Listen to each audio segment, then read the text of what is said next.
ఈ వీడియోలో మాట్లాడుకోబోయే మూవీ రివ్యూ వచ్చేసి హనీ. నవీన్ చంద్ర గారు మీడియాలో నటించిన ఈ movie Sun NXT and Amazon Prime ఈ రెండు ఓటీటీ ప్లాట్ఫామ్లో స్ట్రీమింగ్ అవుతుంది. సో ఈ మూవీ ఎలా ఉంది ఏంటని ఈ రివ్యూలో మనం మాట్లాడుకుందాం. ఈ మూవీ యొక్క స్టోరీ గురించి సింపుల్గా చెప్పొస్తే, ఈ మూవీలో మెయిన్ రోల్ అయిన నవీన్ చంద్ర. సో నవీన్ చంద్ర గారికి ఒక మంచి జాబ్ ఉన్నప్పటికీ ఈజీ మనీ కోసం తనేంటి ఒక బ్లాక్ మ్యాజిక్, శ్రద్ధ పూజలు అవన్నీ చేస్తూ ఉంటాడనమాట. సో ఒకనొక సిచ్యువేషన్లో ఆ బ్లాక్ మ్యాజిక్లోకి తన ఫ్యామిలీని కూడా తీసుకురావాల్సిన పరిస్థితి అయితే వచ్చింది. సో నవీన్ చంద్ర తను చేసే బ్లాక్ మ్యాజిక్ వల్ల వాళ్ళ ఫ్యామిలీ ఎలాంటి ఇబ్బందులు పడింది, అసలు ఈ బ్లాక్ మ్యాజిక్లోకి తన ఫ్యామిలీని ఎందుకు తీసుకురావాల్సి వచ్చింది అనే పాయింట్ మీదే ఓవరాల్ స్టోరీ అయితే ఉండిద్ది అనమాట. ఉన్నప్పటికీ ఈ మూవీ నా పరంగా ఎలా అనిపించింది అంటే, నాకైతే ఇది ఒక యావరేజ్ వాచ్ని ఫీలింగ్ అయితే కలిగింది. ఎందుకు అన్నానంటే, స్టోరీ పాయింట్ చాలా చాలా బాగుంది, చాలా కొత్తగా ఉంది. అది ఈ మూవీకి మెయిన్ పాజిటివ్ అనమాట.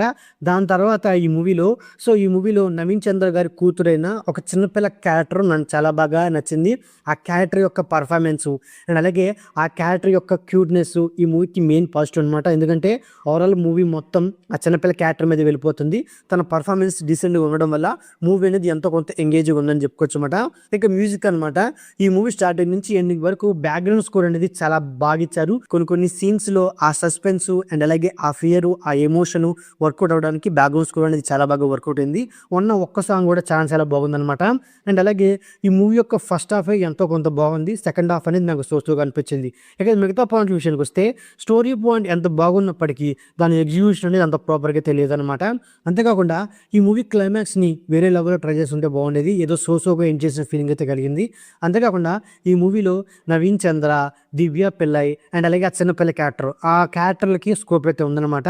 మిగతా క్యారెక్టర్స్ అయిన దివి గారు, రాజా రవీంద్రన్ గారు, సో అండ్ అలాగే మిగతా కొందరు క్యారెక్టర్ని ఇంకా ప్రాపర్గా యూజ్ చేసుకుంటే బెటర్గా ఉండేదని నాకైతే అనిపించింది అనమాట.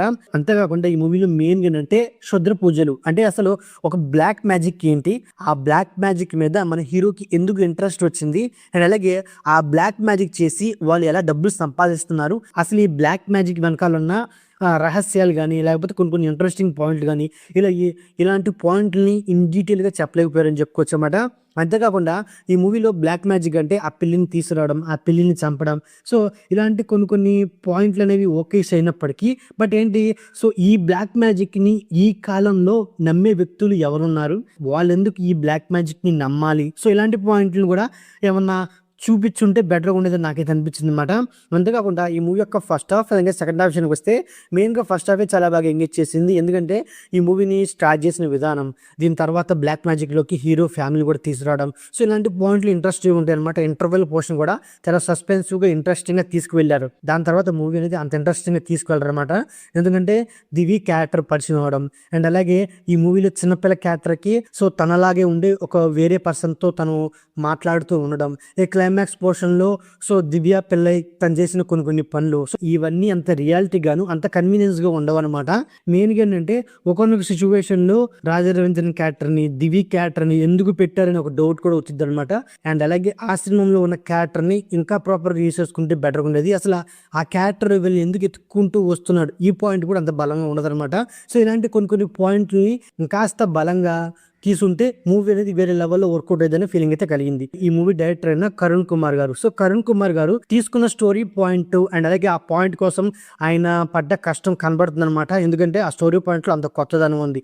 సో ఓవరాల్ మూవీని అండ్ అలాగే స్క్రిప్ట్ని ఇంకాస్త టైం తీసుకుని ఇంకాస్త ఎంగేజింగ్గా తీసుంటే బెటర్గా ఉండేది అనమాట.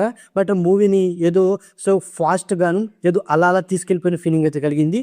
బట్ ఉన్న స్టోరీ పాయింట్కి ఒక బలమైన స్క్రీన్ ప్లే, ఒక బలమైన స్క్రిప్ట్ని అండ్ అలాగే బలమైన క్యారెక్టర్ని క్రియేట్ చేసి తీసుంటే మూవీ అనేది వేరే లెవెల్లో నిలబడేదనే ఫీలింగ్ అయితే కలిగింది. ఇక ఈ మూవీ యొక్క సినిమాటోగ్రఫీ అలాగే ప్రొడక్షన్ వాల్యూస్ నా పరంగా సోగా ఉన్నాయి. సో ఓవరాల్గా ఇదండి హనీ మూవీ రివ్యూ. నా రివ్యూగా నచ్చినట్లయితే వీడియోకి ఒక చిన్న లైక్, అలాగే మన ఛానల్ని సబ్స్క్రైబ్ చేసుకోండి. Okay, thank you all.